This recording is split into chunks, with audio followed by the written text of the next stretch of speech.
राधे राधे भक्तों, श्री शिवाय नमस्तुभ्यम।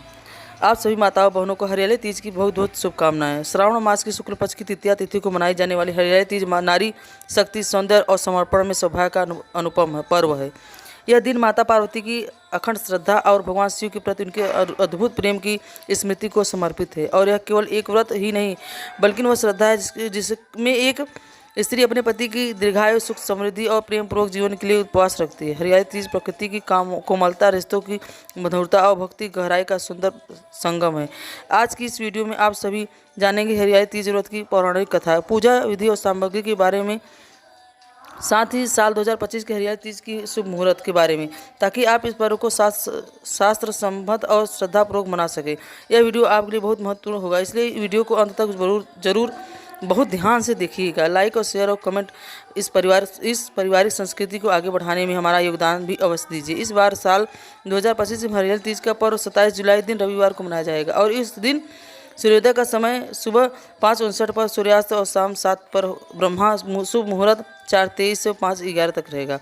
प्रातःकाल पूजा मुहूर्त सुबह 4:37 से 5:40 तक। शाम की पूजा का मुहूर्त रहेगा शाम 7:15 से 8:15 तक। राहु का काल दोपहर 4:30 से और शाम 6 बजे तक रहेगा। कुछ जगह पर हरियाली तीज का व्रत उसी दिन रात के समय चंद्रमा की पूजा करके चंद्रमा को अर्घ देकर खोल दिया जाता है। और तो 27 जुलाई रविवार को शाम 7 से 8 के 9 से 6 तक का समय व्रत खोलने का रहेगा, क्योंकि चंद्रमा रात में 9 से 6 तक अस्त हो जाएंगे, इसलिए चंद्रमा होने से पहले आज शाम की पूजा करने का व्रत खोल लेना चाहिए।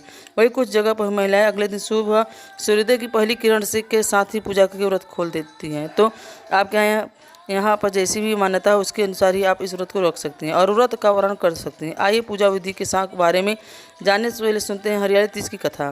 प्राचीन काल के अनुसार भगवान शिव ने देवी पार्वती से उनके पूर्व जन्म का स्मरण कराने के लिए तीज की कथा सुनाई और भगवान शिव ने कहा, हे पार्वती, तुमने हिमालय पर मुझे वर के रूप में प्राप्त करने के लिए कठिन तप किया और बहुत नियमों के साथ उपवास भी रखे। अन्न, जल त्याग, पत्ते खाए, धर्मी सर्दी, गर्मी, बरसात होने को कष्ट सहे। इधर तुम्हारे पिता बहुत दुखी थे। तब एक दिन देवर्षि नारद तुम्हारे घर पधारे और कहने लगे, मैं श्री विष्णु के कहने पर तुम्हारे घर पधारा हूँ और आपकी कन्या को प्रसंग होकर विवाह करना चाहते हैं। आप सभी राय बताएं। तब पर्वतराज बड़ी प्रसन्नता से तुम्हारा विवाह श्री विष्णु से करने को तैयार हो गए। लेकिन जब इस विषय में तुम्हें पता चला तो तुम्हें बड़ा दुख हुआ, क्योंकि तुम मुझे मन ही मन अपना पति मान चुकी थी। तब तुमने अपने मन ही यह बात अपनी सहेली को बताई और सहेली ने तुम्हें एक ऐसे घने वन में पहुंचा दिया जहां तुम्हारे पिता नहीं पहुंच सकते थे। वहां पर तुम कठिन तप करने लगी। इधर तुम्हारे लिप्त होने से पिता बहुत चिंतित और व्याकुल होकर सोचने लगे कि अगर इस बीच श्री विष्णु का बारात लेकर आ जाए तो क्या होगा। भगवान शिव ने देवी पार्वती से आगे का वृत्तांत सुनाते हुए कहा, देवी, तब तुम्हारे पिता ने तुम्हारी खोज में धरती पाताल एक कर दिया, पर तुम उन्हें कहीं भी नहीं मिली। तुम गुफा में रेत और बालू में शिवलिंग बनाकर मेरी आराधना में लीन थी। फिर प्रसन्न होकर मैंने मनोकामना पूर्ण करने का तुम्हें वचन दिया। तब तक तुम्हारे पिता खोजते हुए गुफा तक पहुंच चुके थे। तब तुमने उन्हें बताया कि तुम अधिकांश जीवन शिव जी के प्रति रूप में प्राप्त करने के लिए तप में बिता दिया है। आज का तप सफल रहा है और शिव जी ने मुस्कुराकर तुम्हारा वर्ण कर लिया है। तुमने अपने पिता को यह भी बताया कि मैं आपके साथ एक शर्त पर घर वापस चलूंगी, यदि आप मेरा विवाह शिव जी से करने को तैयार हो। तब पर्वतराज ने देवी पार्वती की इस हट को देखकर मान गए और बाद में हे देवी, विधि विधान के साथ हमारा विवाह हो गया।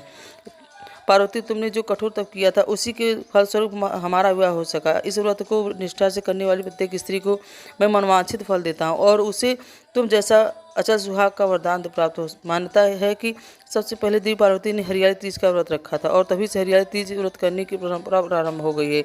इस दिन भी जो महिला कन्या सच्चे मन से पूर्ण श्रद्धा और विश्वास के साथ तीज की व्रत रखती हैं और कथा श्रवण करती हैं, उनकी समस्त मनोकामना भगवान शिव और देवी पार्वती पूर्ण करते हैं। आइए जानते हैं हरियाली तीज की पूजा विधि के बारे में। हरियाली तीज पर निर्जला व्रत रखा जाता है और जिसकी करवा चौथ की तरह बहुत कठिन माना जाता है। महिलाएं इस दिन व्रत का संकल्प लेकर माता की चौकी से जाती हैं और खुद भी सोलह श्रृंगार करती हैं। कुंवारी कन्याओं भी इस व्रत के हरे रंग के वस्त्रों का और आभूषणों का प्रयोग करके अच्छी तरह से सज संवर कर भगवान शिव और माता पार्वती की पूजा करती हैं। पूजा के दौरान भगवान शिव और देवी पार्वती की शुद्ध उपाचार पूजा की जाती है, जिसमें हल्दी, कुमकुम, मेहंदी, गंध, पुष्प, नैवेद्य, माला, चंदन, अक्षत, पान जैसी पूजन सामग्री अर्पित की जाती है।